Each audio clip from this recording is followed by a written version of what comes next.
Hi everyone, it's Amy here from the blog I Think Therefore I Teach. Welcome to your next instalment for Criminology. This is going to be Unit 3 and we are now on to 2.1. So let me make myself smaller. There we go. And get started. Alright, so Unit 3, Topic 2.1, this is explain the requirements of the Crown Prosecution Service, the CPS, for the prosecution of suspects. So the question is, should the case go to court? Think about some of the cases that we've studied so far. If you were the prosecutor trying to decide if the cases should go to court, what would you want to know to help you make your decision, and how might the type of crime influence your decision? So we as a class looked back at a lot of the cases that we've done. We looked at Meredith Kirch, we looked at Stephen Lawrence, we looked at the Sally Clark, we looked at all the cases we've studied so far to say, should it have ever gone to court? The Barry George case, that's a very interesting one to discuss as well, as far as should it have ever gone to court. So what is the role of the CPS? In 1985, a new Act of Parliament was introduced. This meant that the Prosecution of Offences Act in 1985, which stated that the CPS was set up. This then led to, the following year, in 1986, an objective organisation to bring prosecutions to court. So this started in the 80s, and it was a new Parliament, a new parliamentary act that introduced the CPS. And they worked on behalf of the national interest. So prior to the CPS, it used to go to the police. The police were the body that decided about prosecutions. But this ended. So I got my students to discuss why. Why take it away from the police? Why stop the police from being the deciding body as to whether a case should go to court or not? One of the reasons might be to avoid conflicts of interest. So the police may have biases, interest in pursuing certain people or groups. They have a reputation to uphold. So it might have led to the wrong people being pushed through the system. The CPS was set up as an objective, unbiased organisation, independent of the police, to make these decisions.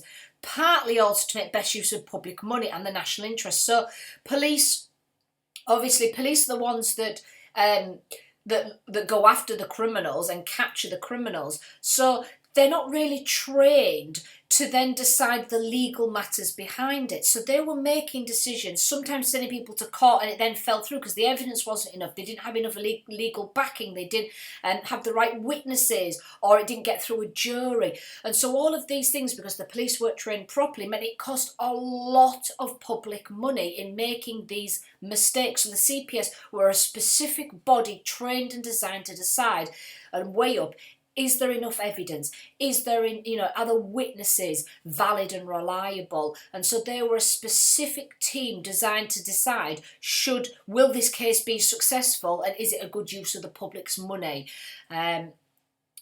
So what do they actually do? The Criminal Justice Act of 2003. In 2003, further changes saw that the power of charging for all offences, so other than the most minor, which the police then do deal with, was transferred from the police to the CPS. So all charges were processed by the CPS.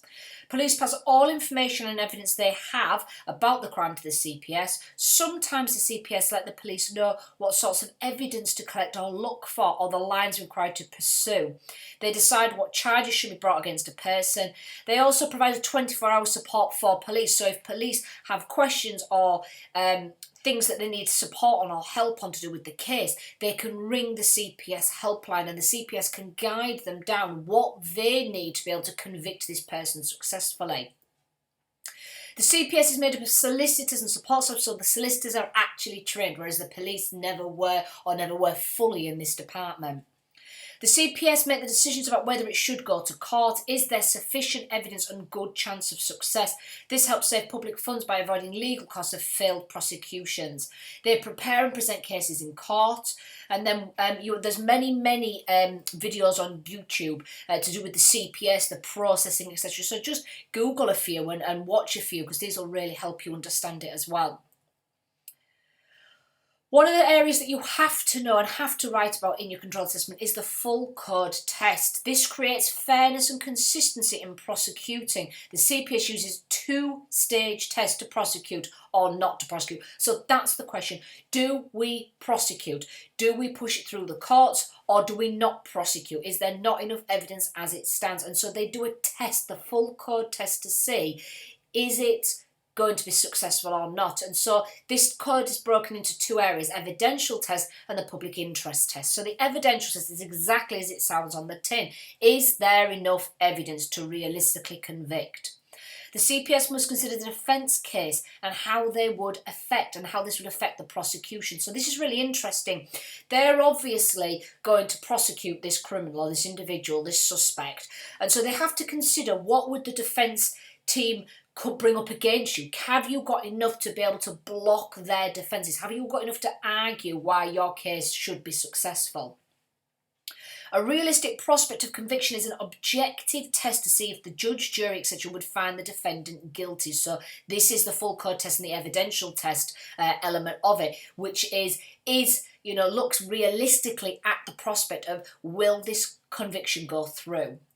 If the answer is yes, then that's the evidential test completed. So can the evidence be used in court? Is the evidence reliable and is the witness credible and believable? If the case fails this test, then there's no prosecution, it ends here. So the question is, would the evidence stand up in court? And is the evidence reliable?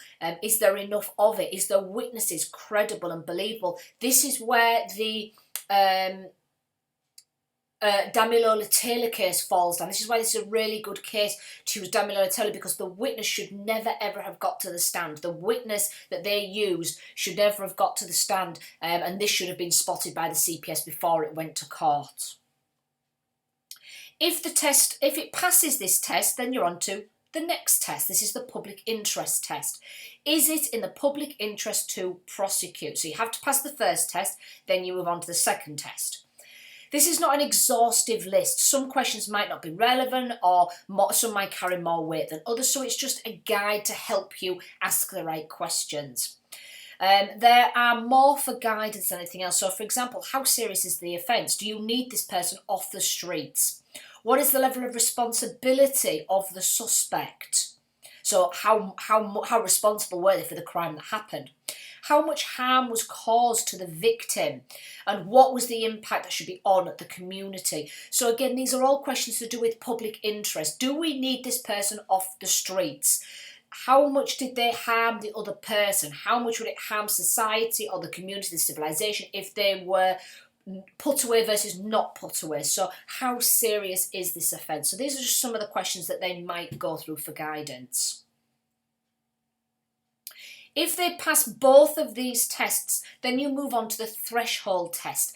This allows immediate, this is not the, so your first test and the second test. If the needs immediate charge, and this is the threshold test, so this is another different test. So this is when the full code test cannot be used, the evidential or the public interest. So this is when that one is not used.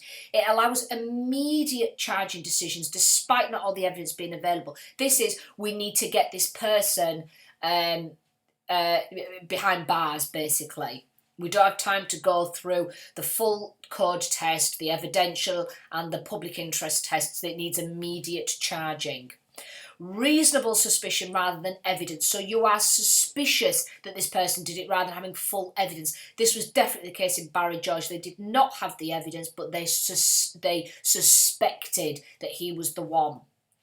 Only applied when the suspect poses a substantial bail risk and not sufficient evidence collected in time before the suspect is to be released. So substantial bail risk means they will not return back to jail or back to court. They won't commit to their bail criteria.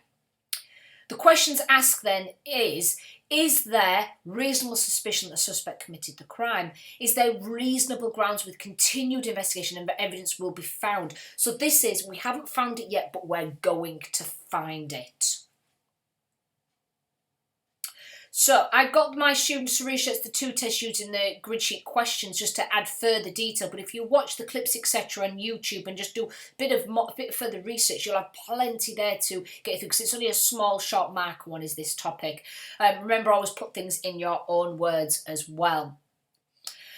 So hopefully you've found this useful. This is purely a describe topic. So all you have to do is describe. So describe what the CPS are and the process that they take from having the suspect to potentially getting them to court. Don't forget to give me a thumbs up if you did like this video. Please comment underneath if you do have any questions, and subscribe as well, as always, just so that you never miss out on one of the latest videos. Thanks very much, everybody. Bye for now.